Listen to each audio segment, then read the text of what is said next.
We have reached the seventh lunar mansion, which is Punarvasu, and it goes from Gemini to Cancer. After the storm of Ardra, the sky clears, and that's where Punarvasu comes in.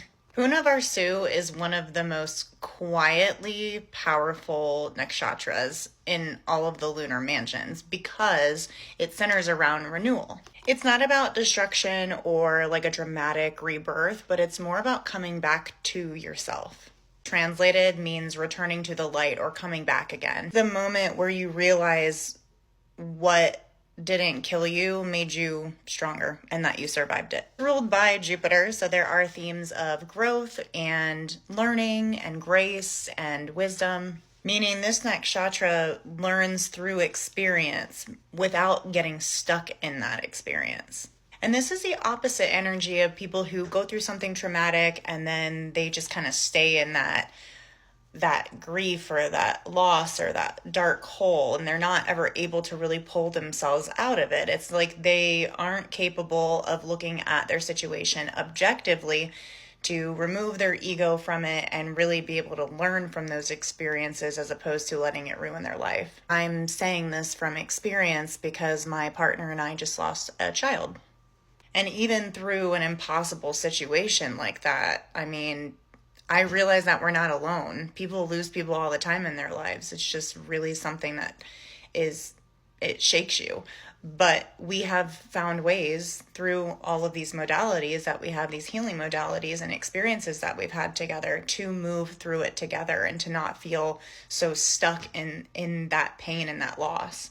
And while there's obviously this missing piece in our lives now, I think his mother said it best, where it's like we just learn to live around it. It's not necessarily that you ever get over it, but you learn to work around these things that happen in our lives.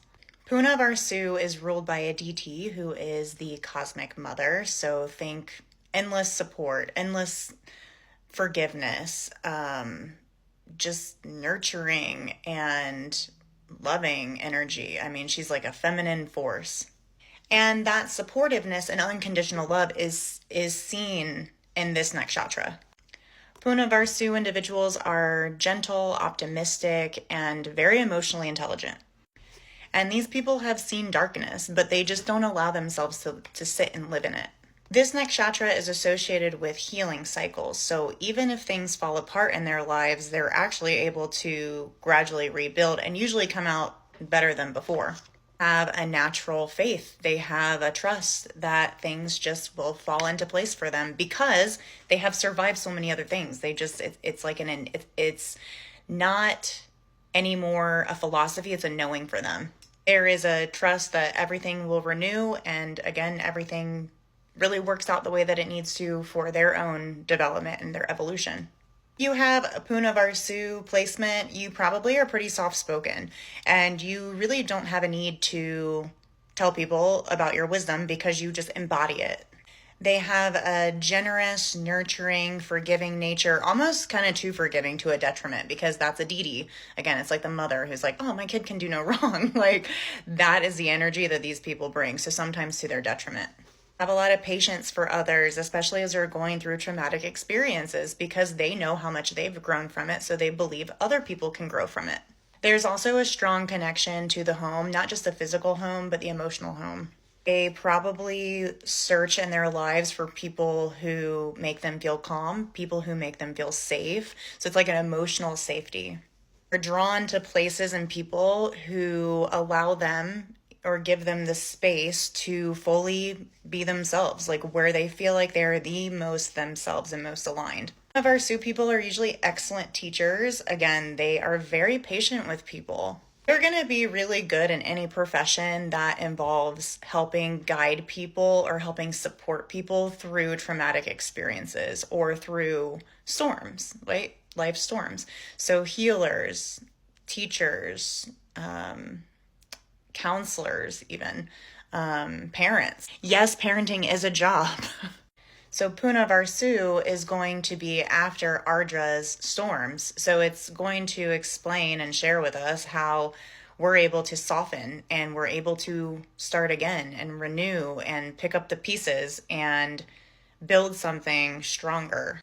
These people have a resilience without bitterness. They allow themselves to heal and to process without punishing themselves of, oh, I should have done this, I should have done that. Maybe, if things had been differently, I could have been this way. Like, they don't ruminate on it. They just acknowledge. It's like literally experiencing, accepting, and releasing. And that's why they're able to, it's literally a superpower to them. They're able to, instead of harden, they expand. That was Punarvasu.